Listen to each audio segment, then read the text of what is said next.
हमारे साथ नितिन भी बने हैं। नितिन, आगरा में क्या तस्वीर है? जो ये आदेश है इसको लेकर लोग क्या बातचीत कर रहे हैं?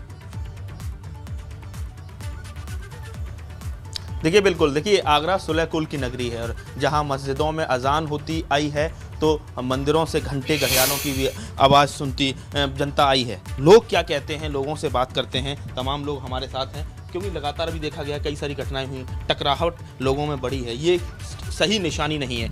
मुख्यमंत्री जी ने आदेश दिया है, चाहे हनुमान चालीसा हो या अजान हो, धार्मिक क्रियाकलाप आप अपने परिसर में करके लाउड स्पीकर से करिए, लेकिन बाहर आवाज़ नहीं आनी चाहिए। इसके साथ ही नए धार्मिक कार्यक्रमों को इजाज़त नहीं दी जाएगी, कोई नई परंपरा नहीं डाली जाएगी।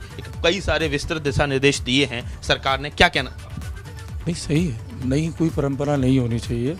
जो पुरानी परंपरा चली आ रही है उसकी परमिशन लीजिए, वो काम कीजिए, कोई परेशानी, किसी को कोई दिक्कत नहीं है। और यहाँ पर जो अजान होती है वो पुराने वक्त से जैसे होती चली आई है, वो परिसर में ही रहती है, बाहर कहीं इतना वो नहीं है शोरगुल, उससे जो तकलीफ़ किसी को भी नहीं है। यहाँ हम रहते हैं, यहाँ सारी आबादी मिली जुली आबादी है, कभी किसी को तकलीफ, मंदिर भी बराबर में ही है और मस्जिद भी बराबर में ही है, कोई तकलीफ नहीं है। और जो मुख्यमंत्री जी ने कहा वो बात भी सही है।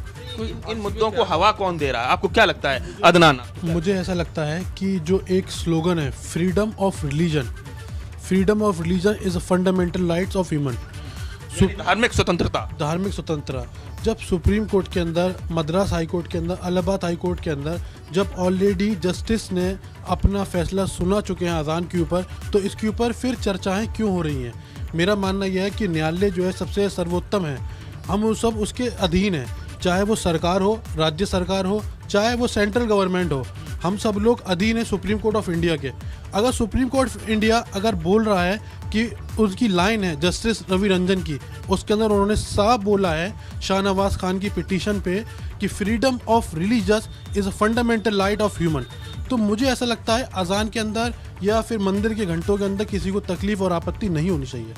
नहीं होनी चाहिए। लेकिन अभी हाल ही में लॉ एंड ऑर्डर की जब सिचुएशन बनने लगी, लोगों में टकराहट बढ़ने लगी, तो समीर अगाई साहब, आपको क्या लगता है? तो अचानक से सरकार को आगे आना पड़ा, उनको लगा कि ये चीज़ें थमनी चाहिए। गलत मैसेज पूरे देश नहीं दुनिया में जा रहा है और अब तो ये कह दिया कि सारे अधिकारियों की छुट्टी रद्द कर दी गई है क्योंकि अब कई सारे अक्षय तृतीया, ईद एक दिन पड़ रहा है और ऐसे में ये भी कहा है कि नई परंपराएं कोई नहीं डाली जाएंगी। इसको आप क्या कहना चाहेंगे? देखिए, जिस प्रकार से धार्मिक आयोजनों के नाम पर देश में उन्माद पैदा करने के प्रयास किए और उसको दृष्टिगत रखते हुए उत्तर प्रदेश के मुख्यमंत्री माननीय योगी जी ने जो निर्णय लिया है, मुस्लिम समाज की ओर से मैं ये कहना चाहता हूँ कि ये उनका ये निर्णय है वो स्वागत योग्य है, इसका स्वागत किया जाना चाहिए।